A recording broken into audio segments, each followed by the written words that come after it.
Nebula Nest CEO, along with the respected landowner, are personally inspecting the ready mix concrete of the ground floor at the project Nebula Anaf Oikos. আমরা যখন কংক্রিটটা করব তখন initially ready mix থেকে concrete আর্টিল টেস্টটা করি, সেটা হচ্ছে slam test.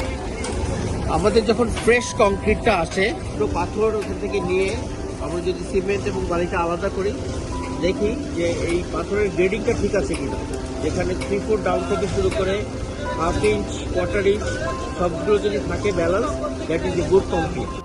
এখন আমরা দেখছি আপনাকে স্ল্যাব টেস্টের জন্য স্ল্যাব রেডি করা হচ্ছে। স্ল্যাব টেস্টের যে সিলিন্ডারের মধ্যে আমরা কংক্রিটটা দিয়ে ভালো মতো করে ওটাকে আমরা টেম্পিং বা ঠাসা দিয়ে দিচ্ছি, যাতে এর ভিতরে কোনো এয়ার ভয়েড না থাকে। তো একদম যখন স্ল্যাবটা রেডি হয়ে যাবে এটাকে সরাই নেওয়ার পরে আমাদের স্ল্যাব সিলিন্ডারের যে হাইট আছে সেই হাইট থেকে যদি 3/4 রিডাকশনের মধ্যে লেভেলে যদি থাকে, then we think it will be a good concrete and workable concrete. এর বেশি নিচে যদি চলে যায় সেক্ষেত্রে এই কংক্রিটে পানির পরিমাণ বেশি আছে, ওয়ার্কেবল রেঞ্জ আছে। ঠিক আছে, গুড।